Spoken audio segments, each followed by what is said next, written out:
ಧನುರಾಶಿ ಸಂತೋಷಪ್ರದವಾದ ದಿನ. ಹೊಸ ಕಾರ್ಯಾರಂಭವನ್ನು ಮಾಡುವ ಮನಸ್ಥಿತಿಗಳು ಉಂಟಾಗುತ್ತೆ. ಪಾಲುದಾರರೊಂದಿಗೆ ಹೊಸ ವ್ಯವಹಾರಕ್ಕೆ ಇನ್ವೆಸ್ಟ್ಮೆಂಟ್ ಈ ಬಗ್ಗೆ ಚಿಂತನೆ ಮಾಡುವ ಅವಕಾಶಗಳಿದೆ. ಭೂಮಿಯ ಖರೀದಿ ಮಾಡುವ ಮಾತುಕತೆಯ ಅವಕಾಶಗಳು ಉಂಟಾಗುತ್ತೆ. ಗೃಹ ನಿರ್ಮಾಣ ಮಾಡುವಂತಹ ಅವಕಾಶಗಳು ಉಂಟಾಗುತ್ತೆ.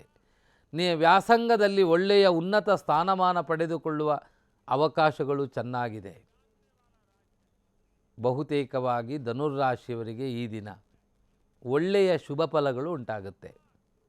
ತಾವು ಈ ದಿನಕ್ಕೆ ಮಹತ್ವವನ್ನು ಕೊಟ್ಟರೆ ಒಳ್ಳೆಯ ಅಭಿಷ್ಟ ಫಲಗಳನ್ನು ಪಡೆಯುವ ಸಾಧ್ಯತೆ ಉಂಟಾಗುತ್ತೆ.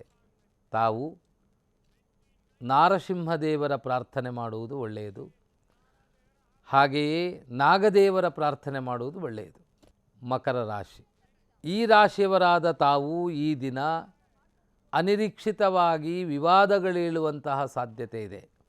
ಉಷ್ಣ ಸಂಬಂಧಪಟ್ಟ ಆರೋಗ್ಯದ ವ್ಯತ್ಯಾಸ, ಪಿತ್ತಕ್ಕೆ ಸಂಬಂಧಪಟ್ಟ ದೈಹಿಕ ಸಮಸ್ಯೆಗಳು ಕಾಣುವ ಸಾಧ್ಯತೆ ಇದೆ. ಆರ್ಥಿಕ ಸ್ಥಿತಿಯಲ್ಲಿ ನಷ್ಟವೋ ಅಥವಾ ಬರುವಂತಹ ಹಣ ಸಕಾಲದಲ್ಲಿ ಬಾರದೇ ಇರುವಂತಹ ಸಾಧ್ಯತೆಗಳು ಈ ದಿನ ನಿಮ್ಮ ಪಾಲಿಗಿದೆ. ಮಡದಿ ಮಕ್ಕಳೊಂದಿಗೆ ಅಭಿಪ್ರಾಯ ಚಿಕ್ಕ ಪುಟ್ಟ ವ್ಯತ್ಯಾಸಗಳು ಕಾಣುವ ಲಕ್ಷಣವೂ ಇದೆ. ಸಮಾಧಾನವಾಗಿರುವುದು ಬಹಳ ಒಳ್ಳೆಯದು.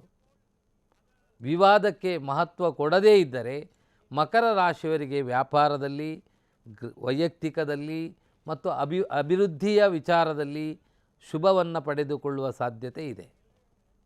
ತಾವು ದುರ್ಗಾ ಪರಮೇಶ್ವರಿ ದೇವರ ಸೇವೆಯನ್ನು ಮಾಡಿ, ಹಾಗೆಯೇ ಸುಬ್ರಹ್ಮಣ್ಯ ದೇವರ ಪ್ರಾರ್ಥನೆ ಮಾಡುವುದರಿಂದ ಒಳ್ಳೆಯ ಫಲ ಉಂಟಾಗುತ್ತೆ.